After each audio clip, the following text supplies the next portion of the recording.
talking to ourselves this entire time. Can you guys hear us now? No audio. Oh God. Okay. Okay. Wait a minute. Can you guys hear us? Mic test 1 2 1 2. Oh, we're gonna have to do the intro over. And it was so good. Can you guys hear us now? Ah, okay. They can hear us. Is there like an echo? Let's make sure the sound is good, and then we're gonna have to start everything over. Okay, they can hear us. They can hear us. All right, all right, all right. Wow. Now I have to do my dance. Okay. Let me get into character. It's a girl. Hey, hey. It's a girl. Ginger, of course. Welcome back. Today we're not alone on the couch. We got a few beautiful ladies with us, and they're gonna have to reintroduce themselves at this point because y'all couldn't hear the first time. So we'll go around, introduce ourselves, and get this conversation started because, like I was just saying, it is hot in these streets, you guys. The heat, I can't take it. So you guys introduce yourselves. I'm Gina, and I am from Tampa, Florida, and I have been natural since 2007. Hi, I'm Trina. I'm from Spartanburg, South Carolina, and I'm a newbie natural. I've been natural since November of 2022, and I started my transition May of 2021. Nice. And I was just saying that even though, she's new, she can still hang with us. And I'm actually very curious because is the no oil and butter thing the first, I guess, kind of method that you started? No, I actually was trying a lot of things because I transitioned for a year and a half. So I was doing everything that was on YouTube until I found the Black Girl Curls. Okay, well, let's get this started, and I feel like we have a lot to talk about. Okay, so, well, maybe, Gina, you can go. Tell us a little bit about your journey. I guess you said you've been natural since 2007? Is that what you said? Right, Girl, right. that's a long time. So tell me what you've been doing all these years. Well, it's funny because there wasn't a lot of products on the market back then. I can only remember three: Mixed Chicks, Pinky Facts. Curly, and Facts. Sister. That is facts. That's remember. It's funny for the first probably 6 years, I wore a wash and go.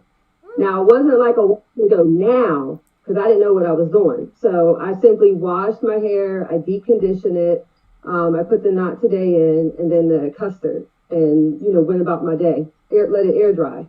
So that's how I worked for 6 years. And after that, I kind of transitioned into twists because I kind of just wanted to take a break and put my hair up. And that's when I got into the oils and butters, and I was doing everything, oiling my scalp 2 times a day, deep conditioning once a week. I was overboard, and that's kind of what then transitioned me once I came across Black Girl Curls, trying to just shorten, my wash day. That was my goal, to Okay. do that. Sounds like you've been out here. You've been doing a lot. Like I guess Yeah, most of us.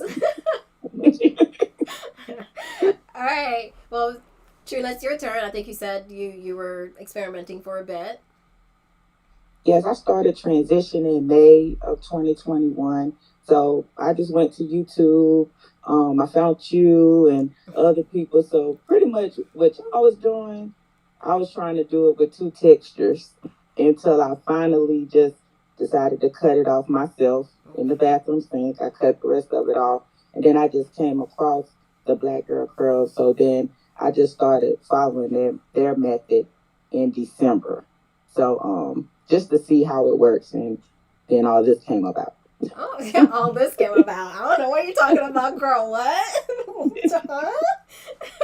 I feel like a lot of us actually have a similar story where either we went through a long transition or we got tired of it and cut our hair off in the bathroom. I feel like it's such a sentimental moment, in a lot of women's lives, just being in the bathroom cutting your own hair. It's not just hair, they can say what they want to say, but it's like a whole reborn situation when you're cutting your hair. I like that. Okay, so you guys been doing the Black Girl Curls method. Well, I don't know if it's their method, but they basically made it popular on the internet, I want to say. Um, and how did the transition come about for you? I mean, given what you were doing before and as you were transitioning to not using oils and butters, how was that transition? Was it uncomfortable? Was it kind of like easy to go through it? Walk us through a little bit. Well, for me, it was easy because I feel like I was already shampooing my hair on a regular basis, and I was using clean. I didn't know about the different type of like shampoos, like a moisturizing shampoo, co-washes. So I was just using a standard shampoo, and I don't think I had the buildup that they were referencing. So when I stopped using the oils and butters and went right to the gels, my wash and goes were fine. I didn't have any issues or anything like that. And I do think it was just because I was shampooing my hair. So it was pretty easy for me Okay. to, not go back to some butters. And it sounds like you were already kind of doing something very similar in in 2007. My God, it just sounds so long ago. When you were using the custard, not today, which is a Right. leave-in, and kind of doing a wash and go. You just weren't using a hooded dryer, for example. Correct. And I didn't have like the techniques down, like the shampooing techniques that they give and application techniques. So Okay. that was new to me. But overall, yeah, it was pretty simple for me. Okay. How about you, Trina? Well, transitioning was not easy. The detangling was probably the worst for me. So actually, when I cut the relax hair off, it did become a lot easier. So their method, so I didn't try any other method really after I cut my hair. So I kind of went straight when I cut it. I ended up finding them, so I started their method. Okay. So for me, it's been pretty easy. I just follow the instructions the way they told us to do it, detangling. So it's been pretty easy for me. I wash my hair every 7 days. I haven't missed a week since December. So it's been pretty easy for me. And you look like you have a lot of hair, so I'm sorry, I work night shift, so I just woke up and got on it. So I still have my scarf on. So I'm sorry, y'all. no, no, it's looking cute. Listen, we wouldn't even have known because you're giving freshness right now, okay? And I like the hair. I think it's giving Thank effortless. you. Was this a Thank wash and you. go, and then you kind of push it into a puff? Yes, it's actually a wash and go with the I create hold and curly magic. So I did it last Friday. So it's been in a puff about 3 days. Okay. Well, let's get to the juicy goodness because that's why we're here. Have you? Okay. Well, actually, before we get to the juice, I really want to get to the juice. I'm just rushing it, but before we get to the juice, have you guys modified this method at all? Have you switched out some products? Have you, um, I, I don't know, any type of modification at all? Have you done any of that since starting? Yes, Yeah. Wait a minute now. right. I followed the method to a T to start off with. I was always gonna keep deep conditioning. That's just a part of me. I Okay. did scale back. I used to do it once a week, Okay. so I did go down to once a month. I was still going to do my protein treatments, colored hair or not. I just wasn't, giving that up. And then some of the products, I'm very sensitive, my scalp, so I'm very ingredient conscious. So a lot of the products they suggested, just I knew wouldn't work for me. And then when I did try some of them, I was like, So uh-uh. immediately you were like, I'm gonna make this my own. Exactly. Okay. Yep. Well, actually, I didn't tweak anything till this came about. I was not deep conditioning. I was not using leave-ins. I was strictly curly magic. I create hold or the mousse def. Okay. um, for the wash and go. And then when this came about, and then I said, well, maybe I should deep condition. So I did it once, and then I said, maybe I should put a little leave. So I'm just confused which way to go. But you didn't feel? Did you feel like you were having any issues? No, actually, when I went to my my stylist in Greenville. I found her off of their directory. Okay. And the first time I went, she did the curly cut. But the second time I went, I asked her to blow it out. So she blew it Um, out and she said everything looked fine. She trimmed my hair, she blowed it out. And then she did the wash and go after the blowout. So she said my hair was fine. And this was in July. okay. So you had a blowout Uh, cut in July, and then you've been basically fine. Like you've had no issues, and you've been sticking to the recommended products yes, I pretty much stick to that. But the deep condition I used was still from their list. I from their used the list. Mael 502, so I still use what they. Everything I have is off of their list, though. Okay. I haven't went outside of their list yet. And how about your shampoo and conditioner? I'm all up in your business, girl. You're gonna have to start from the beginning. How about the shampoo and conditioner? Well, I was doing the all-purpose every week with the moisturizing shampoo following, and then the conditioner. But my stylist told me not to do the all-purpose every week. She said maybe every 3 shampoos or so. Mm. So I cut back on that. So I usually just do the all-purpose maybe once a month, and then I do just the moisturizing shampoo, all of that, and then I do the AG, the boost conditioner. I get the boost and balance mixed Yeah, up. the Mixed conditioner up. is boost. Yeah, so I do the boost and sometimes I mix it with color radiance when I do my conditioning. Mm-hmm. So that's and then I go straight into the curly magic and straight into acrylic hole, and I do this every week. If Okay. I have a lazy week, I might just put some mousse depth and then just put my hair back in like a bun or something if I'm just lazy and don't feel like doing a lot of that. But I do the same thing every 7 days. Like tonight is wash Wash day. it, and you're gonna do the same thing. It's wash day. Okay. And when you apply the curly magic, have you noticed any kind of increasingly harder detangling with the product in, or do you feel like you have to like rake a lot, or your hair is like sticking together, or anything like that? I'm really with the curly magic, but when I do go on with the create hold, I feel a little like it's a little harder to rake through, but I actually stopped raking through so much when I started seeing Shelly, Mm. and And so Rosie. I smoothed more, and then I kind of just let it drop, Okay. and then it fall how I do. But I haven't tried to brush it. I don't brush when I actually do the wash and go. Once I detangle, I don't go back in and brush. So I said I may try to see if that helps, but Okay. I haven't tried that yet. Okay. Well, that's fair. How about you, Miss Gina? What have you, other than adding a deep conditioner and a leave-in, which you were like, I'm not negotiating my protein or deep conditioning for nobody. Okay, like some of those women have said on the internet, over my dead body. I'm like, okay, first of all, let's not get too crazy with it. Have you switched out any of the shampoos, any of the conditioner, and what are you using to style?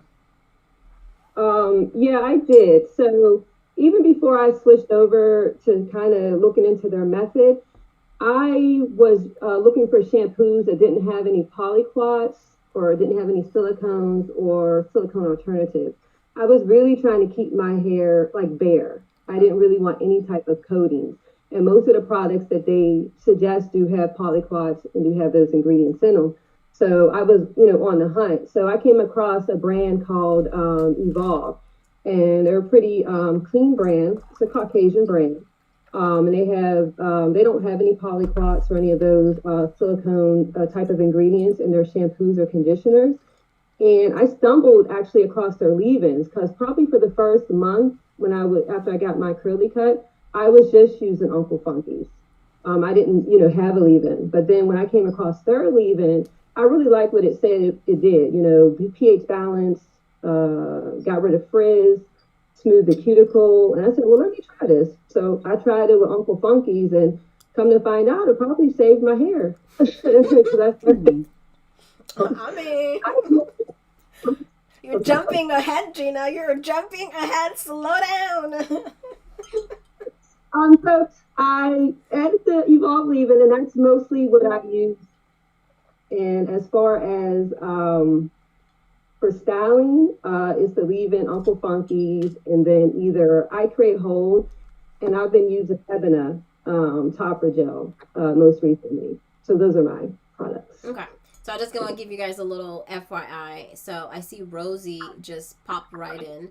So Rosie was supposed to join the live, but did I say that at the beginning, or maybe it was in my head? But Rosie's a busy bee with her kids and husband and all of that. So I told her she could pop in and out if she wanted to. And if you guys don't know, we need to give Rosie her flowers, because Rosie is the person I feel like that started this whole thing. We're all kind of blind and just raking through our hair. I'm like, oh, I don't know what's going on. Maybe I just need another cut. And then Rosie came out with her video, and we're all like, wait a minute now. So we all have to give a little round of applause to Rosie for being brave and speaking up and putting her experience out there. And I appreciate you coming on, Rosie, if you can hear us. And I don't know how long you're going to be able to stay, but we're just kind of talking about routines and if we've changed any products, etc. I don't know if she's here. Okay. I'm here. Oh, you're here. Rosie's in the building, y'all. I don't know how to do anything else, so sorry. I don't even know how to turn the camera on, so. Rosie. Okay. Oh. I would give you a little grace, but, it's 2022. Hold on. There she is, living her best life in the sunshine. What's going on here? I don't even know how that thing. Hold on. Look at people. Y'all know Rosie. Rosie don't need no introduction. Yes. I know Rosie's been doing this, and she's been true to the method.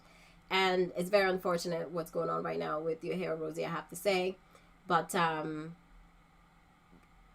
once you get it all figured out, we'll talk. We'll let you figure it out. But Gina was saying that leave-in that you found really saved your hair. You were saying that the leave-in that you found from, you said, a Caucasian brand. Is there such a thing as a Caucasian hair product? Okay, can we let's have a little debate right now, especially with y'all in the comments. Is there such a thing as Caucasian hair products versus non-Caucasian hair products? Because I'm very curious. Right, I think so. You think so? I do, because our hairs are different. They are, and their hair requires different things. Our hair requires different things. Not saying you can't use them. You just have to know how to use them. So. I like that. What do you say, Trina? Caucasian hair products, yes or no? I'm going to say yes. Ooh, okay. I think it's probably because I think it's probably formulated maybe a little different. Mm-hmm. I'm not sure since I'm the newbie, so there's no such thing. Apparently all this time we're all clueless about how to take care of hair, right? So newbie or not, it don't matter. Rosie, I'm gonna pull you right into the deep end. Caucasian hair products, yes or no? I think sometimes it matters, but I don't think all the time it matters, honestly. So you think it's a maybe? You're on the fence. I feel like a lot of people are saying yes. A lot of people. 1,000 times yes. Ooh. Oh. We're not playing. Wow. Well, maybe I feel like I should answer too. I would say before this whole thing, I would have said yes. During the whole, no oils and butter thing, I would have said no. But now with everything that's coming out, I'm back to saying yes. So I'm flip-flopping. I'm like a pancake. I don't know. Flip me around. I don't know. Okay. All right. Well, Rosie, tell us a little bit about your routine, what you were doing, a little backstory about you. How long you've been natural, how were you taking care of your hair before this method, and how were you taking care of your hair during this method? Up until the juicy part. We're keeping the juicy part for later. So I went natural. I can't remember. It's either 2011 or 2010. I know it was around December when I did the big chop. Like I chopped it all off. I didn't want to wait, so I chopped it all off.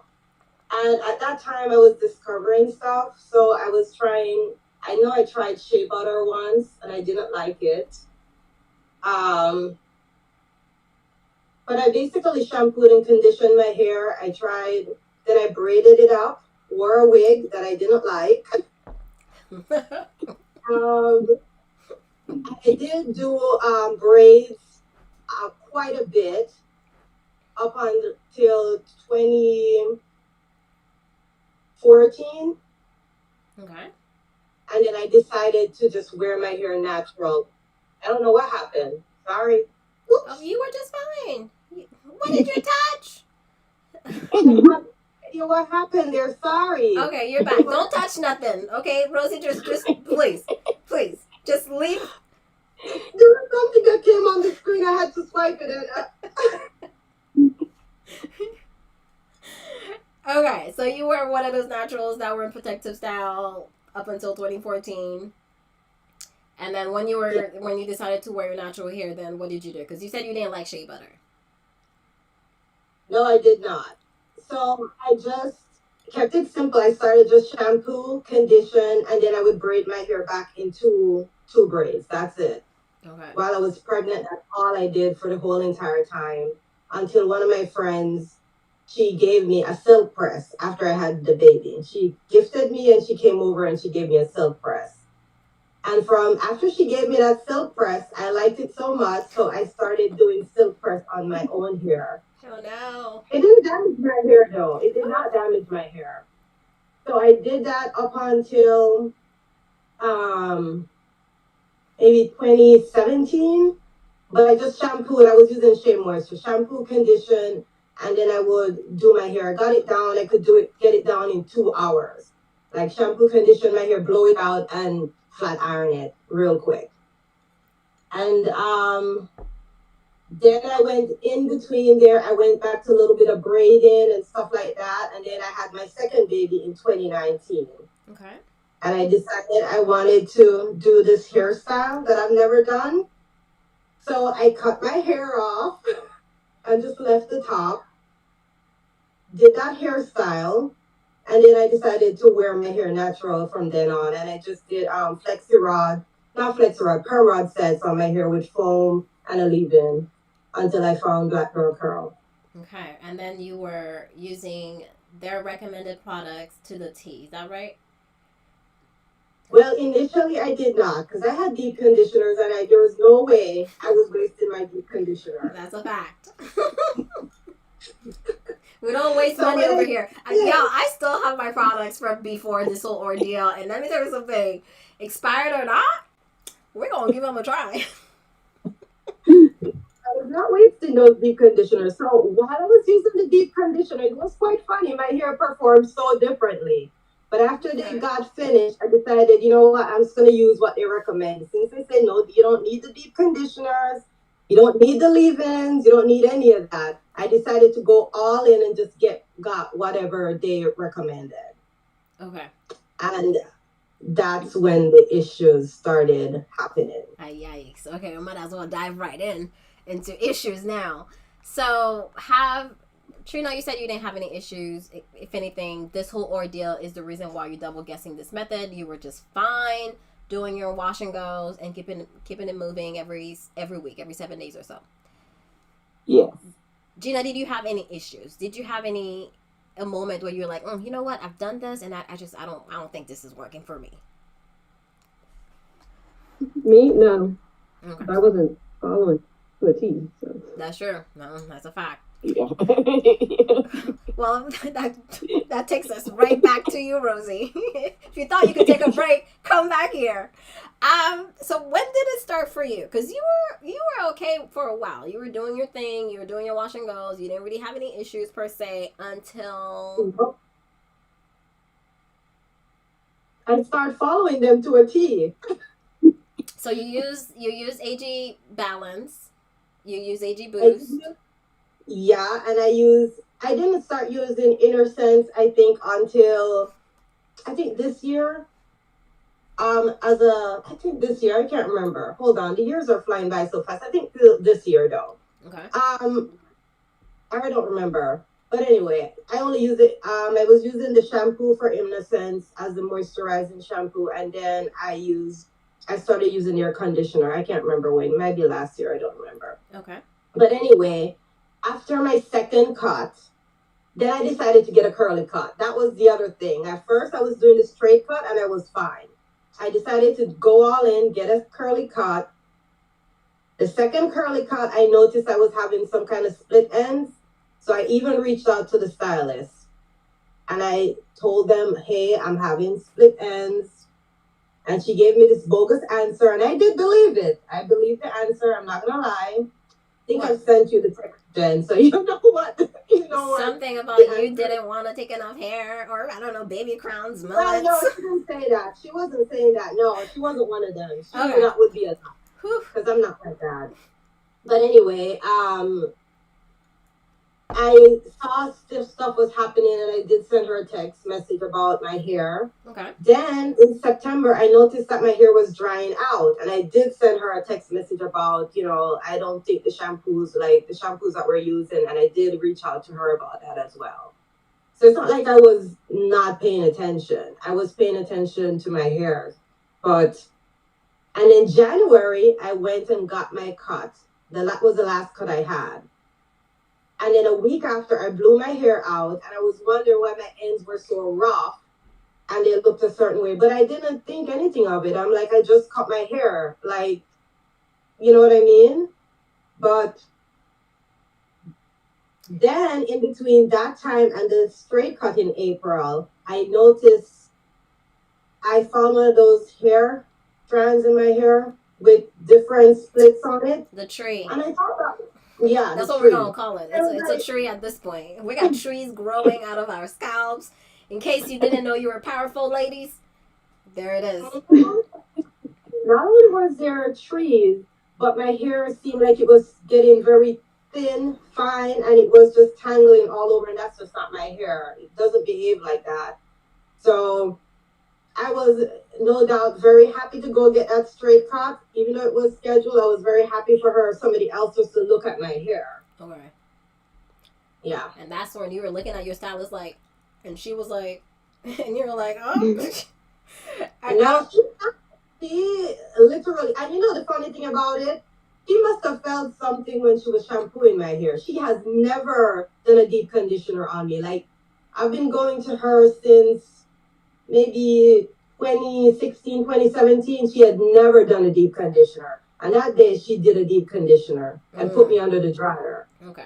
And then she starts blowing it out and she couldn't get the blow dryer through. She stopped, gives me the mirror, turns me around and says, look at your hair. When did you get your cut? When did you get that cut again? Okay. Yeah. Well, so in light of everything that's coming out, seems like it's probably a combination of issues, because we were talking about curly cuts, we're talking about the ends and the cuticles of the hair, aka the whole webbing / Velcro ends. I feel like we're kind of naming these things based on what we're feeling. We really don't know. Mm-hmm. And then we have this whole conversation around dryness. So what are your thoughts, all of you guys actually, around what's going on right now? Is it like a slow damage over time, or do you guys think it's related to the products that we're using? Or maybe just the entire method is bogus. I don't know. Did I say that out loud?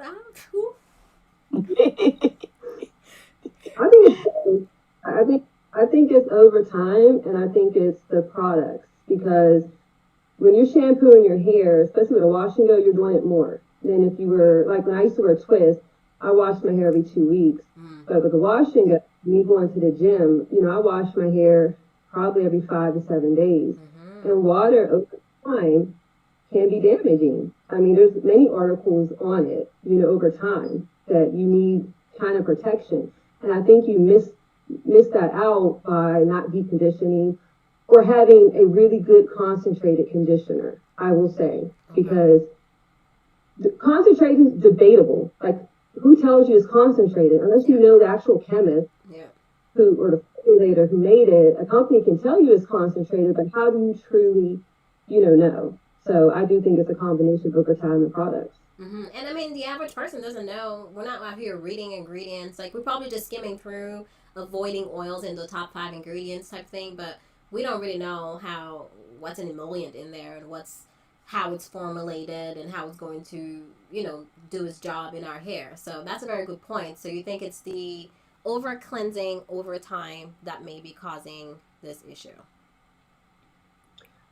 Yeah, I do. And one thing I want to add too is even like Trina said, the AG Balance shampoo. Like it's supposed to be a all purpose, but for me, like as soon as I used it, I could tell it was harsh for my hair, and there was no way I was going to be using that weekly or even monthly for that matter. To me, this felt really stripping. Yeah, I agree. So I almost use AG Balance as kind of like a clarifier. So I'll use that every 3 months. Oh, okay. I don't know. And then, what I really enjoy was the AG Curl Fresh, which I've shared. That's a moisturizing shampoo from that line, and I actually quite enjoyed it. I find that it's definitely easier on the strands, and especially if you're washing weekly.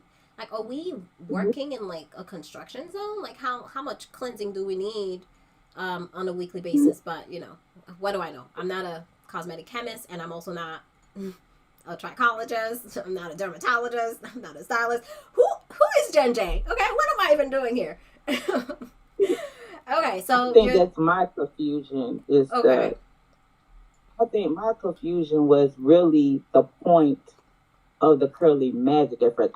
To me, I thought the Curly Magic was supposed to kind of be like your leave-in, and that's why we put that on before we would go in with our regular gel. So I'm confused with, I guess, with the leave-in, because if you put the leave-in on right after you rinse your conditioner out, but you still gotta wet your hair to put the Curly Magic on.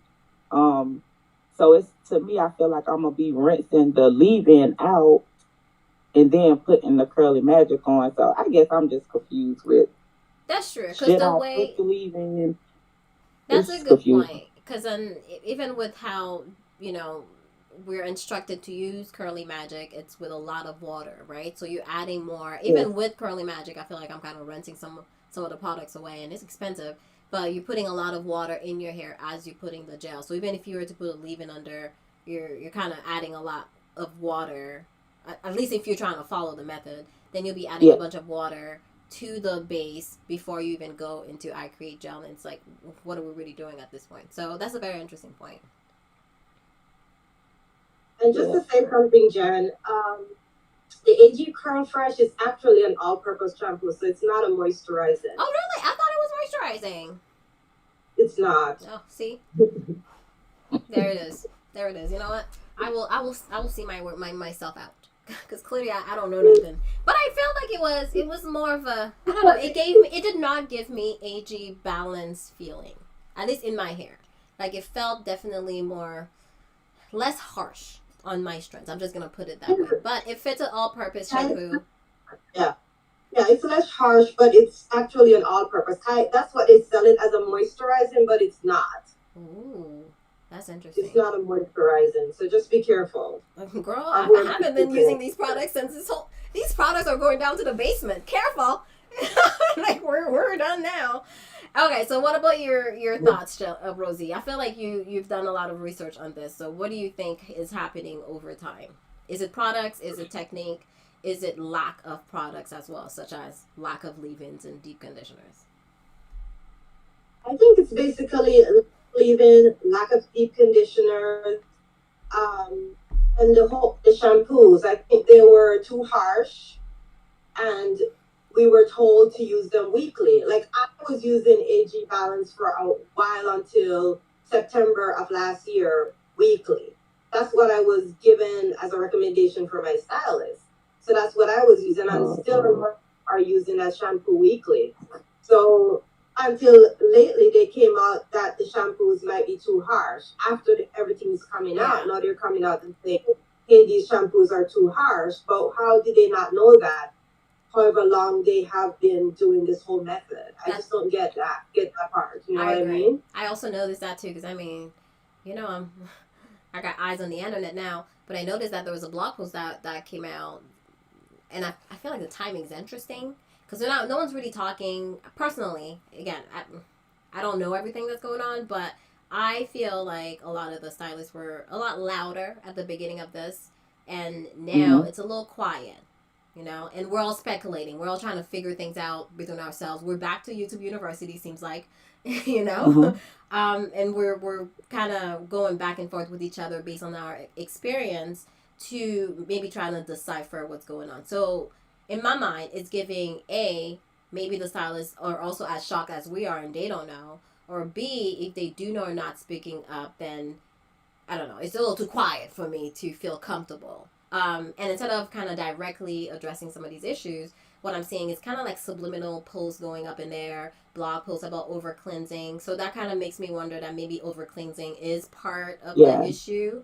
And also there was another post about leave-in and deep conditioner. It's kind of like a subtle message here and there, you know. So I'm thinking maybe that's also part of the issue. If you are over cleansing and using these harsher shampoos, but yet not replenishing with, say, a leave-in or a deep conditioner, then that could be like a perfect storm. You know, a storm waiting to happen, or maybe a slow damage over time.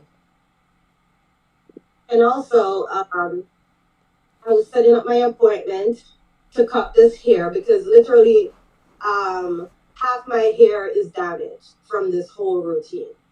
I was talking to my stylist, the one that cuts my hair now, and she asked me, like, why do you want to cut your hair off? Because she felt the rough ends. She was trying to get rid of them.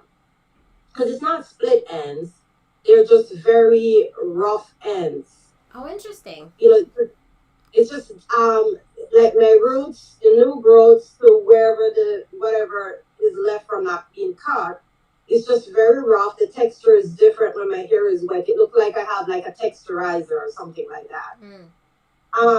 My stylist said, what AG shampoo were you given to use? And she's like, is it the one with apple cider vinegar? I said, yes. And she said, that kind of shampoo is not supposed to be used weekly or monthly. It should only be used if you have like a scalp condition. And that should be in a blue moon or something like that, she said. But she said, she's like, they really were telling you guys to use that kind of shampoo weekly. She's like, that shampoo is going to dry your hair out. It's too harsh for our hair. Yeah. So, you know, referring back to Caucasian shampoos, maybe they have a little bit more sebum going down their strands and they need something a little harsher. Whereas for us, sebum is not slipping and sliding down our strands like that. So we don't need something as harsh. That's very interesting. So, did you guys ever feel that this method restricted your styling or your hair care practices at all as you were doing the method? Not for me. No, because you already enjoyed your wash and go. Yeah, I was fine because, again, I didn't follow the method. So, it was pretty easy for me to keep up with the hair. You know, I'm lucky I didn't have the issues that Rosie and Shelly had brought to everybody's attention. The webbing for my hair, like this is day 3, and I didn't use a topper, and so my hair, you know, it's probably time to wash it, but there's no webbing. Like I can still part it with being dry, but you know, at the end of the day, overall my hair's healthy. I don't think webbing or Velcro ends is normal. No. At all. No, I don't. I you know what? Thank you for saying that. Because I kind of feel like I was the only one kind of, you know, feeling like, am I the only one who's just never heard of these webbing / Velcro ends as prominent as they are now? And almost how it's being passed as a normal thing. Oh, just change your technique or add a little leave-in here and there. But like, your hair sticking to each other, when has this ever become a normal thing? Like, what's going on? Is the webbing more prominent, like wet or dry? Like when your hair is wet, is that when you really I guess can feel the webbing, or is it when it's dry? So for me, it was when I was styling, but I'm telling you, this hair is so damaged on the ends. Even like I saw it really badly the other day. Because if I don't use K18, if I skip a month of K18, my hair it just starts webbing so badly. Because but I don't want to depend on K18. I wasn't dependent on K18 before. Mm-hmm. So instead of doing that, I'm just gonna cut the hair off and go back to having normal. But it's when it's not dry. It's when it's wet and you're trying to get through it and the hair just tangles back up and it looks like a web, a spider web, and you can't get it, I mean, you can smooth it out, keep smoothing, but who wants to sit there and keep smoothing? Mm-hmm. Yeah. That's going to add more to your styling if you have to be smoothing the hair out constantly. So, yeah. And I think that kind of goes back to the conversation that that's not normal. Like, your hair shouldn't be sticking to itself like that. It's giving, at least in my mind, perhaps there's something going on at the cuticle level. If your cuticles are raised or your hair is extremely dry. But this whole method was around moisture, putting a lot of water in your hair and taking care of your hair on a more consistent basis, which I still feel like those are valid practices. So maybe we can go and talk about some of the pros and cons that you guys feel with this method. Maybe we can start with pros and then we can, I mean, I guess we've been talking about cons, but another round of cons. Yeah. Well, let's start with pros. Are there any pros to this method in your opinion? Yeah, I do. I think that they put out there that at the end of the day, the key is washing your hair, shampooing. And I think somewhere over the years, I kind of was lost and we focused on co-washes and was kind of scared of shampooing. Yeah. So I think that is, a pro because you should definitely, wash your hair. And I'll say even application technique because I was on See Some Curls for a little bit, and some of the techniques that they showed, like how to shampoo, how to condition, how to hold the brush. I think that was positive. That's all. I agree. Yeah, I agree with that. I do, and yeah, that's probably about all. I would add that maybe even taking some of the stressors out of hair care. Because I think a lot of us we're doing a lot. We felt like we had to do a lot. So maybe simplifying things, I would say it's also a pro. Rosie's like, there's no pros. The way she's blinking, she's like, I don't know what y'all talking about. That's why I was waiting on Rosie. I was waiting. Listen. So to be honest, at first, my major thing from takeaway from them was about the shampoo, right? But I recently found out that we're actually shampooing the hair wrong. The way they are teaching us is incorrect. We're not supposed to be shampooing our hair like that. Okay. And that's what I think caused the overall damage to the hair.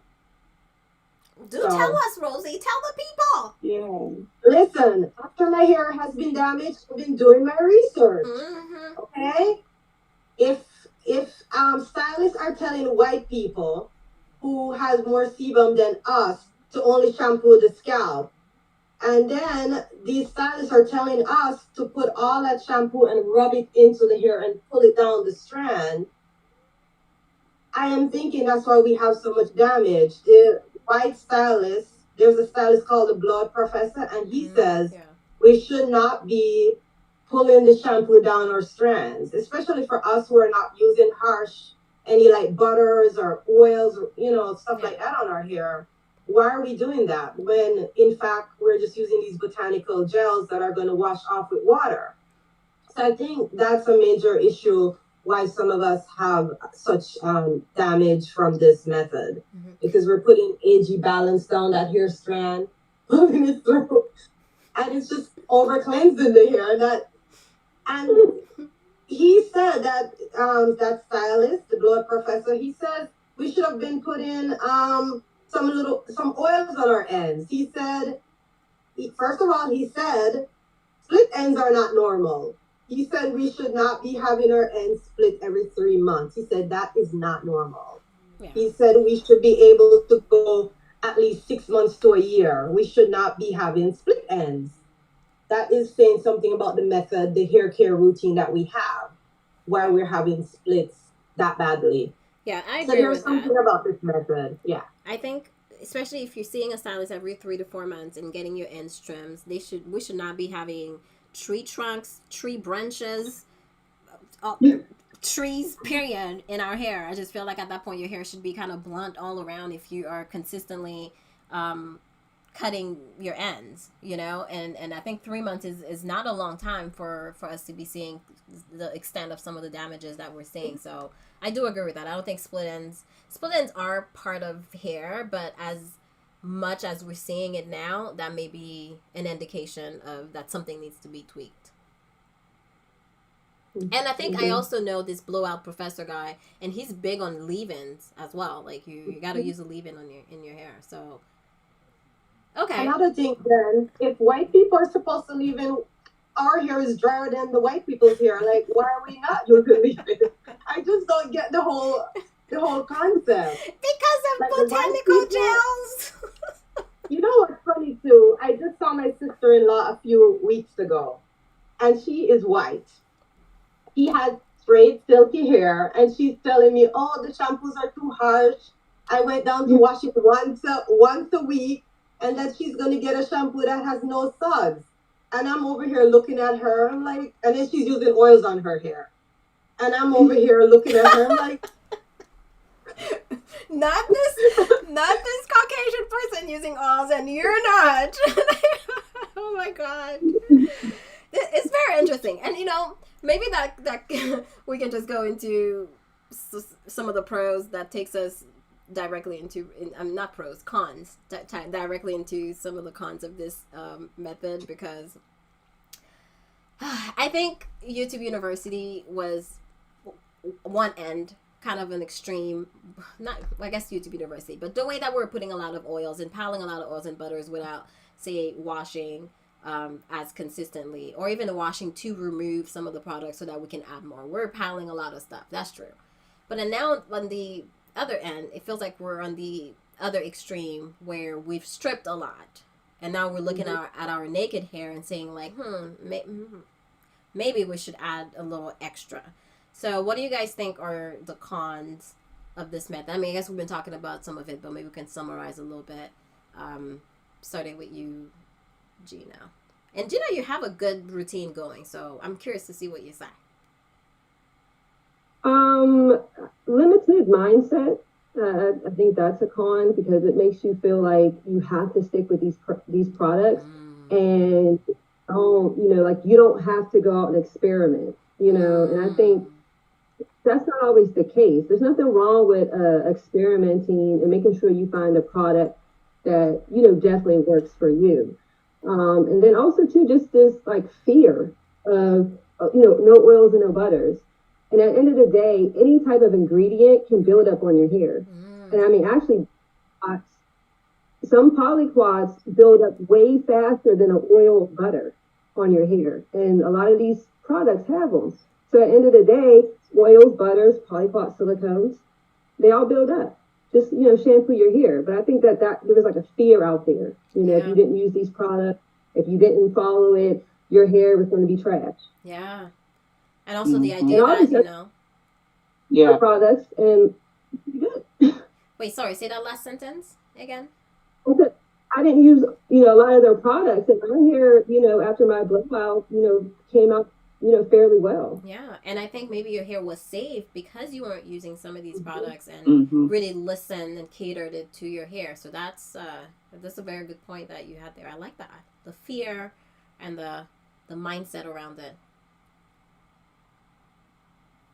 Anybody else? I agree with Gina, and also I think that they should explain the curly cuts more, because they have us thinking that curly cuts are fine for the health of your hair and also the shape of your hair. But the more I'm listening to people like Rosie, Shelly, and different other hairstylists that's saying that you really need to get your hair blown out to assess to see what's wrong with your hair. And a lot of stylists I've been watching saying that curly cuts to them are not for the health of your hair. Yeah. It really is for the shape of your hair. Mm-hmm. Because I thought curly cuts was going to be my thing since I'm not planning on doing a silk press anytime soon. And I thought that would address the split ends. But now that I'm learning more, I'm like, really, how does it address the split ends? Because I don't think you really can see if your hair is really that tight and curly. Yeah. So I think they should educate more the people on the importance of you need your hair blown out to assess the health of your hair. Yeah, I agree with that. I think there's something that Shelly said that stuck with me. She said something like, curly hair hides a lot of your sins. Your sins. Yeah. Mm-hmm. Y'all know, Shelly be out here in these internet streets, let me tell you, working overtime. Shelly, I'm sure Shelly's in here. Shelly's here. See, Shelly don't miss a beat. I don't understand. I was wondering. Right? Like, we can't have this conversation without Shelly popping and like, excuse me, did y'all call me? But I agree because, you know, even when we have split ends, at least for my hair is pretty tightly coiled. And before this whole method, I wasn't cutting my hair as often or trimming my hair very often. So that's something I'll admit. But when it shrinks, you can't tell. If I straighten my hair or like kind of pull on the ends, you can see how it'll, you know, thin out a lot because I wasn't trimming. But when it shrinks, honestly, you can't see nothing in my hair. So even with the conditioners that they'll use and then kind of stretch your hair a little bit and then setting it with the gels, sure, I'll have a little bit more hang time, but can you really see what's going on with the ends? And I don't think they're doing it maliciously, but I think it's hard to tell where to cut, especially with all the kinks and coils and all of that. So people are walking away thinking that their hair is fine, and the stylists are thinking their hair is fine too. And it's not, because there's a lot of disconnect right now, even within stylists, when it comes to how we should move forward. Should we blow out and cut? Should we continue with curly cuts? Should we even add deep conditioners? Like, I'm hearing everything now. It seems like we're back to the trial and error era, even though from the very beginning they were like, you don't need to be doing no trial and error. Just do this and you should be fine. So it's very interesting there. Well, I think as the consumers, we play a big role in what can move forward in this community. We're gonna make them choose whether they're gonna cut our hair curly or if they're gonna cut our hair straight. Because if no one is going in to get their hair curly cut anymore, they're gonna have to find different ways to take care of our hair. Because who wants to pay $300 to be walking around with split ends, damaged hair, and then at the end of the day having to cut your hair off after you've purchased these expensive products to take care of your hair? So I think a lot of them are hurting right now because they either had to reduce the prices for the curly cuts, or a lot of people are hurting. The stylists are hurting, and some of the consumers are hurting because they didn't want to blow their hair out. You know, they thought this was going to be I thought these curly cuts were taking care of my ends. I did not know that. And I wish they had said that initially to us, like, hey, you know, you may need a straight cut hair, or, you know, let us know. That was the honest thing to do. But it's still being pushed as if these curly cuts are taking care of the split ends, which we know that's not happening. Yeah. There's no way that's happening. At first, I was giving them grace that, you know, maybe they didn't know. This method is new. We still kind of figure things out. How are we going to modify this and move forward? That was my mindset. And now with what's going on, and so many women are coming out, some are scared to come out publicly, but they're in my DMs, y'all, as if I'm the stylist that came up with this thing, and talking about the damage that's happening to their hair. So I feel like it's out there now. And for someone to still be pushing like, oh, this method is fine, now I'm questioning, you know, the integrity of that person itself. So I said I was going to take some questions. So let me gather some of these questions from the audience and maybe just fire them out. But Gina, I'm going to put you on the spotlight right now because I feel like you know a lot about formulation, or at least you have a friend that's a cosmetic chemist. So we're kind of playing telephone cosmetic chemist at this point. So I'll let you kind of just take the lead and maybe speak on this method from the perspective of your cosmetic chemist friend and her thoughts on it. I don't know if you know her thoughts, but from maybe the conversation you've had with her, what you think the problem really is when it comes to what's going on right now. Okay, so she's actually a product formulator. Okay, so my bad.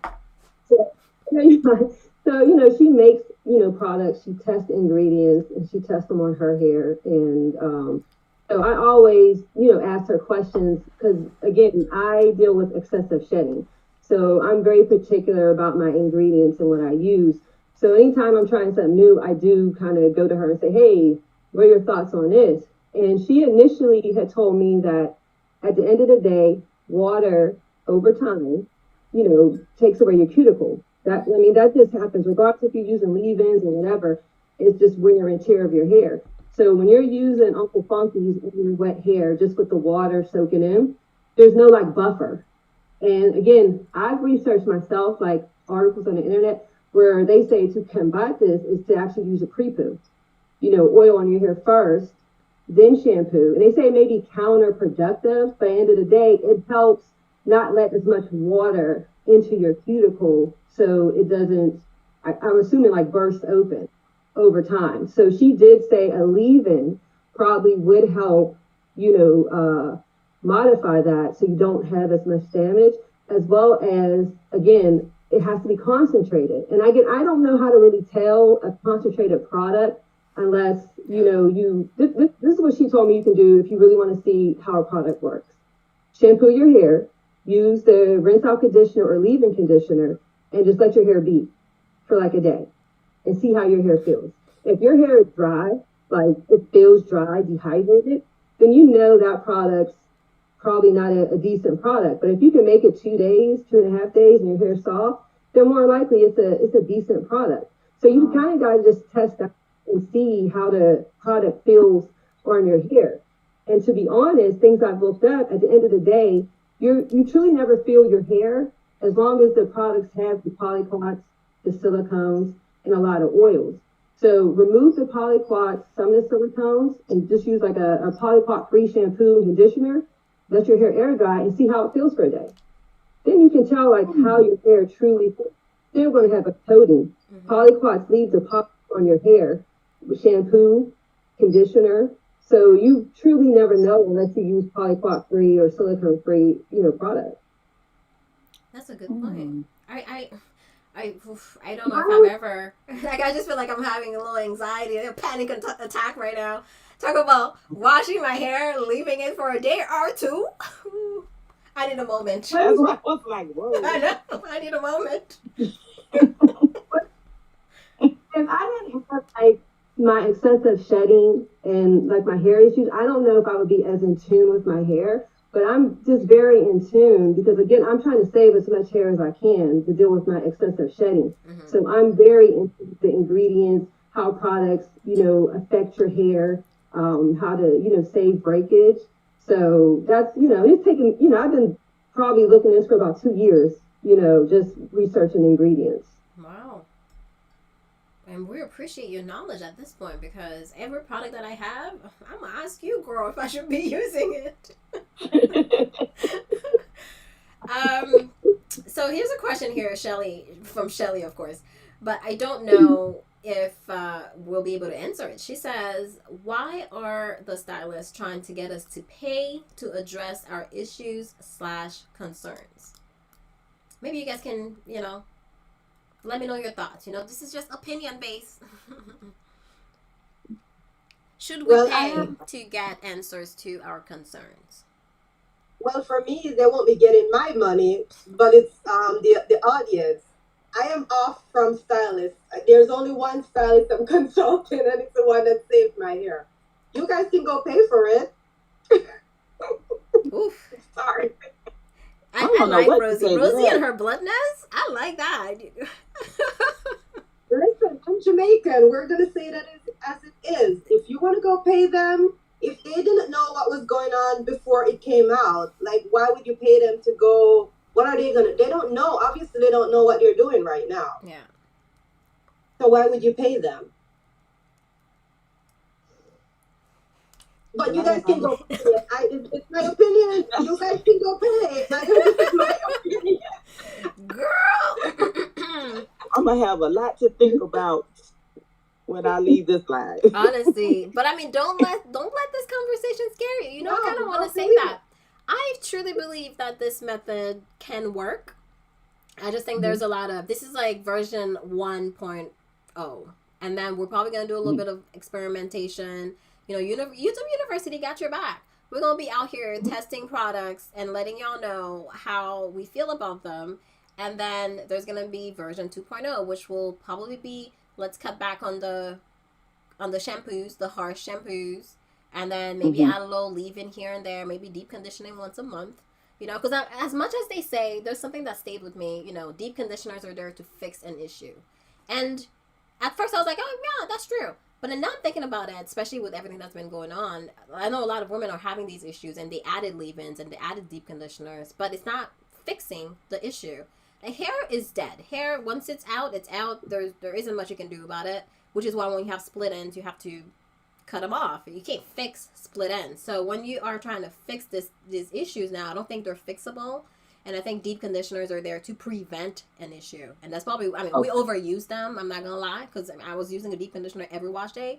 But I think once a month or something, or, I mean, I don't know, but at least once in a while will probably prevent an issue from happening. Because once it starts happening, then it's either you trim your ends or you cut your hair to get rid of it, because you can't fix hair. Even with you, Rosie, you mentioned that you are kind of using K18, and it seems to temporarily give you some relief, but then it's back.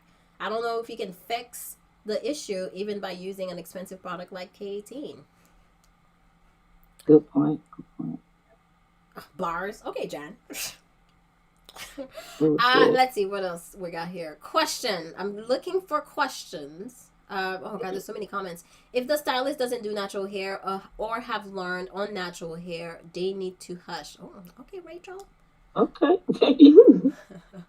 We have JC in the building. What's up, JC? She says that when it comes to curly cuts, it also depends on the stylist itself.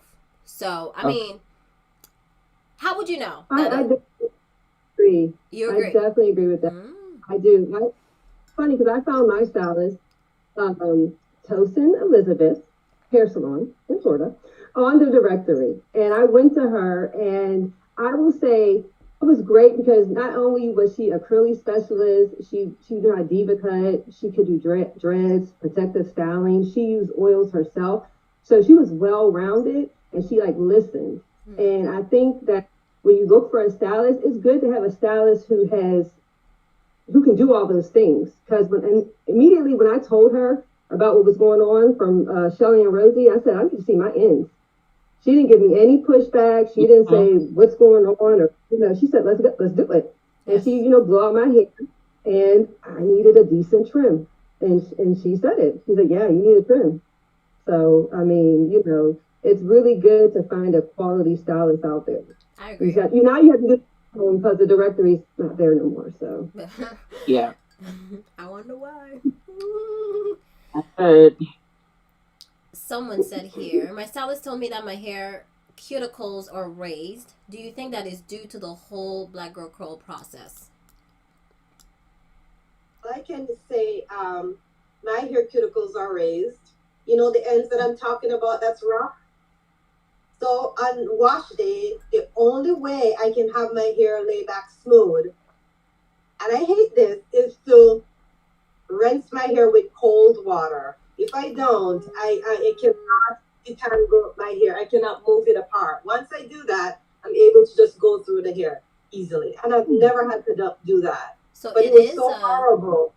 It's high porosity hair. Yeah, it's a cuticle issue. High. Yeah, that's crazy. So someone here says that my stylist told me that my hair... Wait, no, that's not the comment. The Curly Magic has a higher pH, and I've heard stylists say that it's for low porosity hair. I don't know if the new formulation has a lower pH. So I wonder if it's a pH issue as well with the stylers that we're using. It definitely could be. There are so many variables. That's the issue. Every step we're questioning right now because of, the issues that are coming out. And I feel like if you're over cleansing your hair, you're stripping it, consistently doing that over time, that's probably going to damage your cuticles. And then you're looking at some of the other products that we've been using that may not be concentrated enough, like you said, Gina, or maybe nourishing enough, or again, pH comes into play. And actually, I wonder if climate plays a role as well. Because you said North Carolina, you're in Florida, right, Gina? Oh, And South Carolina. South Carolina. Yeah. Oh, okay.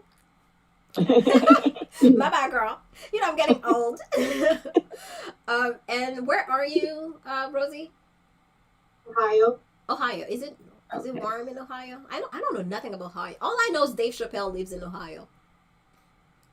Have you seen Dave Chappelle?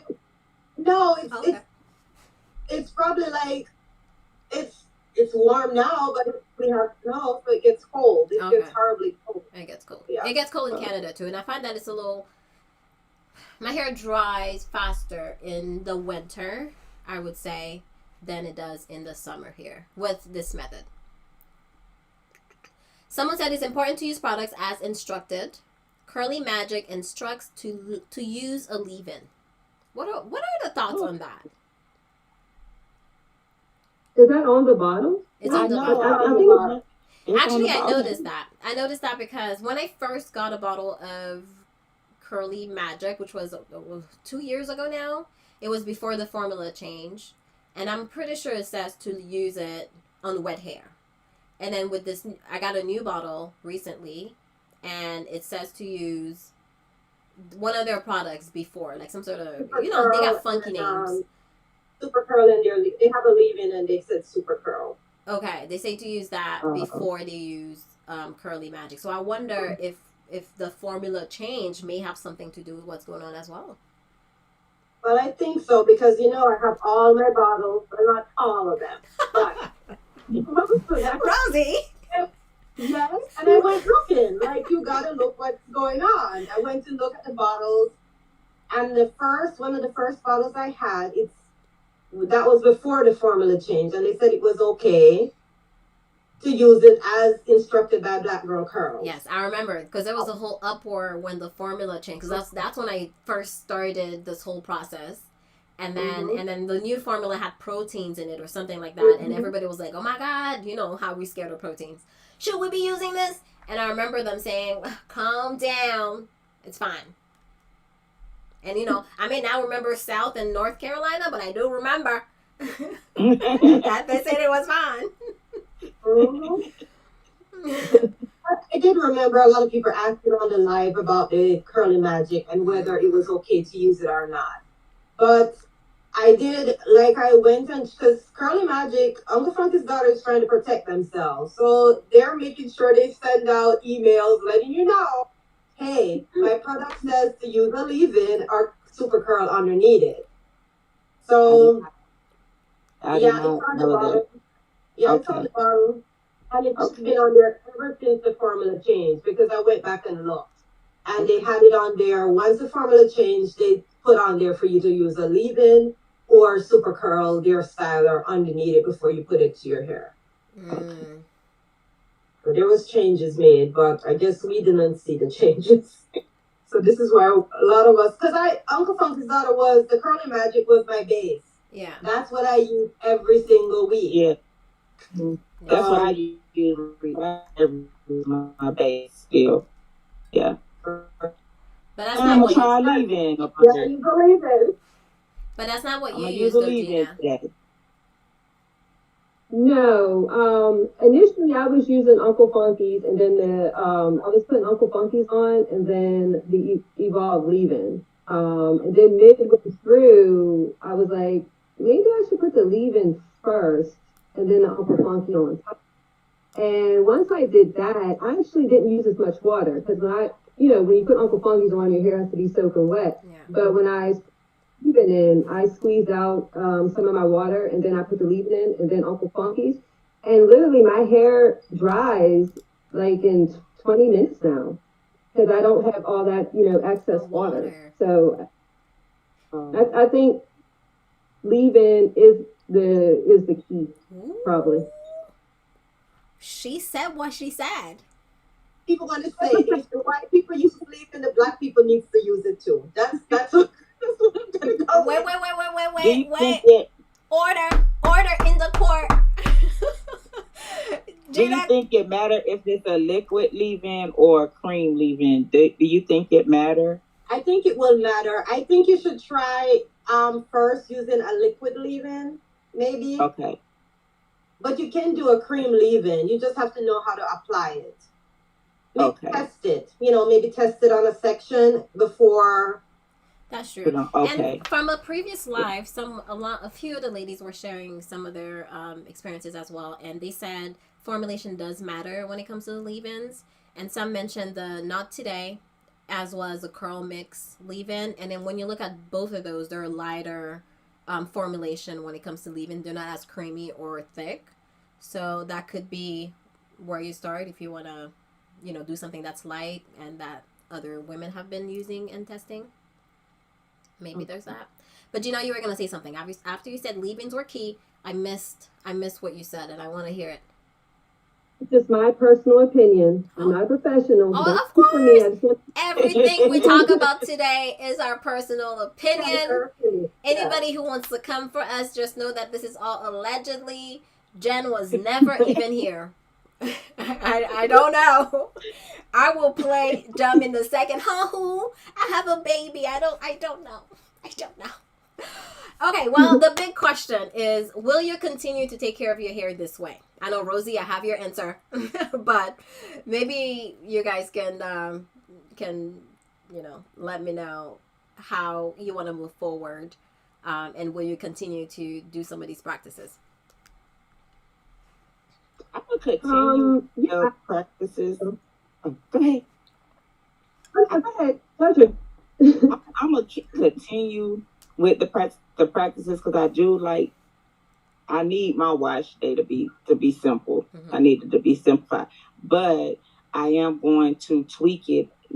As stuff we talked in our discussion today, I am going to try to leave in now before the curly magic. Like you said, I'm going to try to add back the deep condition. I did do it one time, but I'm gonna try to do that like once a month. And I'm gonna try some different products, like Gina saying, to go outside of the curated list. Yeah. I'm gonna try some things for me because I haven't really experimented a lot on my fully natural hair with different products. So my hair might like other things. I just don't know because I've been too scared to try some stuff. But I think I'm gonna try to venture out and try some other things on my hair. And definitely not the harsh shampoo. No, y'all let me know AG Balance may not even need to use that once a month. So I'm gonna have to find me another shampoo. That's the number one thing. I'm gonna have to find me another shampoo to use. If you don't do nothing else, just please put AG Balance down. Okay. That's all I'm saying. I feel like that's gonna help you out. I have a bottle. The crazy part is that I just ordered a bottle, so I have one being delivered today. Return to sender. Return to sender. That one's going right back.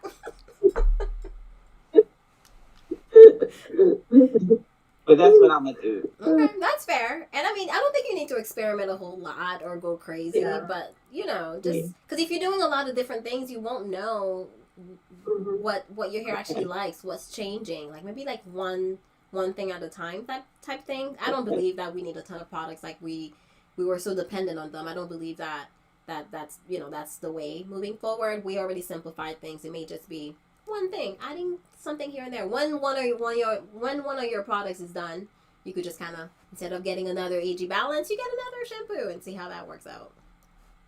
How do y'all feel about the oils? About adding oils in your hair?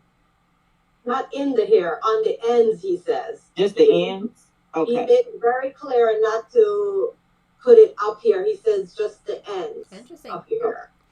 Well, for me, I don't know. I've been contemplating with this question for a while in my head. Would I go back to oils? And so far, I want to say no. But what I've been doing is using thicker products. Just products where, like today I used Pattern Beauty, their styling cream or something. And the second ingredient is shea butter. And I feel like using a product where it's formulated in there, I've been enjoying. So that's basically how I'm going to move forward, probably just using products that are a little thicker, And if I don't want to do a wash and go, for example, I can do a wash and go, but I'm just not going to be doing it back to back to back. Yeah. And, maybe one day I'll contemplate putting a little oil on the ends, but we'll see. I don't know. I don't know if I'm there yet. So for my wash and goes, when I fluff it, I put a little bit of oil on my hand to crunch the little ends.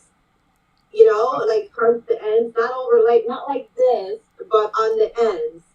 Okay. As the law professor says, we need to be putting oils on the ends. So I'm going to be putting some oils on my ends. I haven't done any on these twister. Maybe I need to put some on there. I don't know. Oh, okay. Just don't go overboard. I have. Yeah. I kind of feel like I have a juicy question, but Gina, did you go? I don't know. I don't think if you went. You went. How are you gonna move forward? I mean, I guess you're just gonna do what you've been doing because it's been working. Mm-hmm. I'm probably willing to continue to get my hair blown out and maybe a curly cut in between. If I want my shape to shape. But if my hair is fine once she blows it out and cuts it, I'll be fine. And occasionally, I like to put oil on my scalp. I still do occasionally. Some days I want a spa day, and I want to use my steamer, and so I'm going to use my oil. So. Okay. Oh, I didn't see that coming. That one hit me like a brick on your scalp. No way. I'm breaking all the food, Gina. I know. When I do shampoo out, so but I do like to just do it. It's just nice sometimes, like a little just spa treatment. Yeah, I like going back to the roots. And I have to say, your shape is looking really good. And that was done on a blowout, right? It's looking good. And that was done on a blowout cut. That was a blowout cut.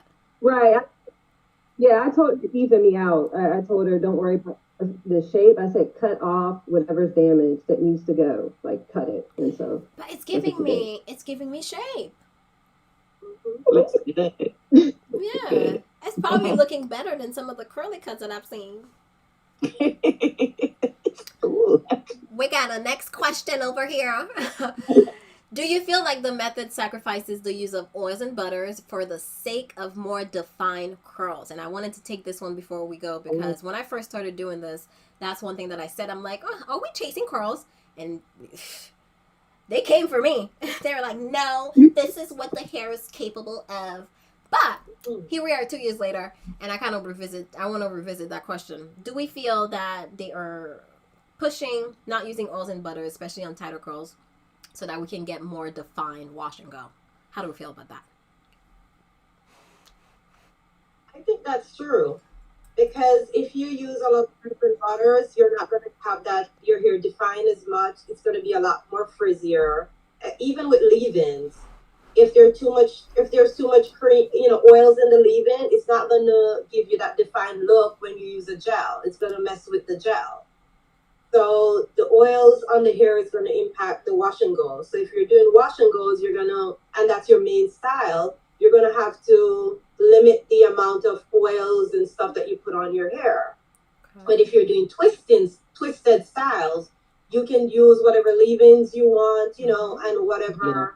Yeah. Even with deep conditioning, if you're doing a lot of wash and goes, sometimes the deep conditioning can impact the wash and go style because it's going to put too much, in a sense, moisture into the hair, and your wash and go might not come out the way you want to.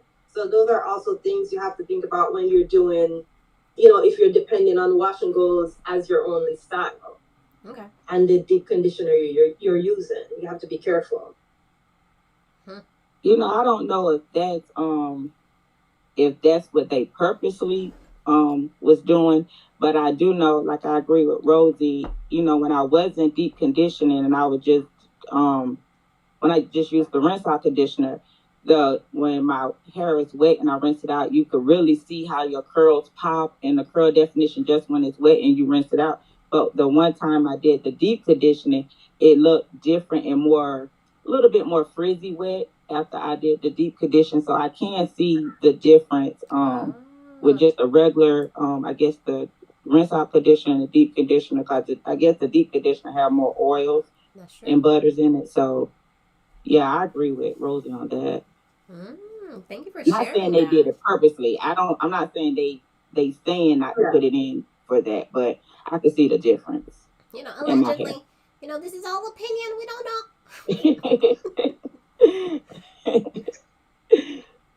So, JC actually said when there's a lot of humidity, you have to be careful with the creams because it takes longer to dry, and the set can definitely be too soft and won't last.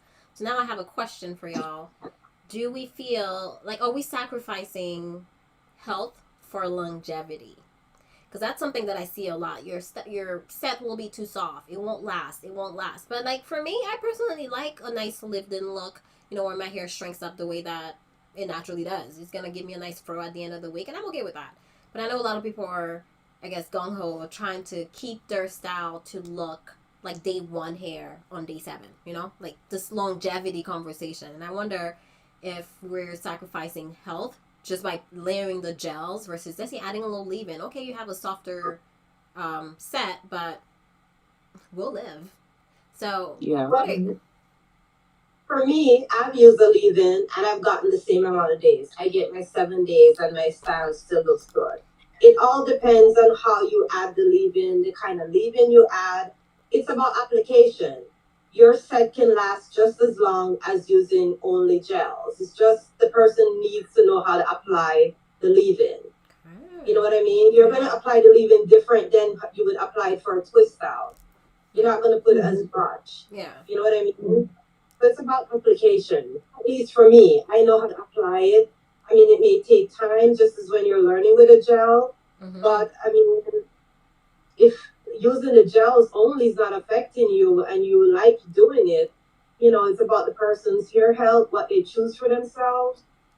Yeah. You know what I mean? It's about the person, what they want. And at least now they know maybe not using a leave-in is going to, over time, not having that barrier between the gel and my hair is going to, my cuticles are going to get damaged. There's a choice. Yeah. But at least let the client know. Yeah. They need to know what based on each choice, what's going to happen at the end of the day with their hair. Right. Yeah, I agree. It's about the product and how it's formulated. Like for me, I've tried and I can't do like a traditional leave-in, like a creamy with the gel. It just doesn't work for me. So I, have a water-based like liquid leave-in that works best for me, and like shea butter and coconut oil are the top 5 ingredients. And so I still get a nice, wash and go. And it depends on, your topper too, what product you're using to, help seal that in. Mm-hmm. So it's definitely based in the technique, like Rosie said. I'm not that big on definition. It's cute and I like it. I like to see it the first day, but I actually like the look when it starts growing. So that's what I prefer. So, I don't mind. I guess I don't worry so much about the definition having to stay the whole time. Yeah, that makes sense. All right. Well, I feel like, we've been chatting it up for a while. I can talk about this all day, but let's be mindful of everyone's time. So we'll probably just say last words. If you guys want to shout out your channel, IG, I know everybody's like, got their personal brand going nowadays. You can do that. And we're going to wrap things up. Well, I know I don't have anything. So she said, y'all can't find me nowhere. After this, it's over. No questions, please. So, it's something my husband always tell me that I need to start, since this is all I do all the time. But I am a fan of you, Gina, you, Rosie. I've been following you, Rosie. I was following you when you first started the Black Girl Club. You're the one that actually, I said, okay, watching your No, take me out of this equation. It wasn't me. But hopefully one day I would take the leap and try to start a channel of my own. But I just love watching y'all and what y'all do, and I appreciate it though. Oh, thank you. I agree. I don't have any personal shout outs, but again, thank you guys for being out there and opening like the door for women to feel comfortable coming out, talking about things that they're experiencing and being okay. And I just want, you know, if you're out there and you're struggling, it is okay to get a new stylist. It's okay to try different products that works best, you know, for your hair. At the end of the day, you got to do what's best for you. Don't let someone tell you, you know, you got to fit in this box. You don't have to. Amen. I agree. Thank you. Personally, I'm not going to suffer paying someone so that my hair can suffer. That is not in my DNA ever. Okay? If I'm coming to you with questions, you have no answers, no hard feelings. You know? Exactly. All right, ladies. Well, this has been another great conversation. Thank you so much for joining. Don't forget, I mean, y'all know me. I don't need to plug in who I am, but, you know, we got merch. We got merch, okay? I'm gonna plug that. The link will be down below, okay? And yeah, if you guys wanna continue this conversation, I am more than happy to continue it. If you're struggling, reach out. Like Gina said, don't suffer in silence. It makes no sense, especially if you have been following this to the T and you're just like, you know, at this point I'm confused. A woman left a comment actually on one of my videos just yesterday, and you could hear the panic in her comment because she was like, "Oh my God, my strand looks just like Shelly's, and I've been doing this, and I love doing my hair. What do I do?" And I'm like, I don't know how to answer this question, but you know, we can figure things out through this conversation. I feel like that's how we're going to improve this method. Personally, I believe that, you know, there is something there. It just needs to be tweaked and improved, and then we're gonna keep it moving. All right. Well, thank you so much for watching, and I will see you guys in my next one. Bye. Bye. All right.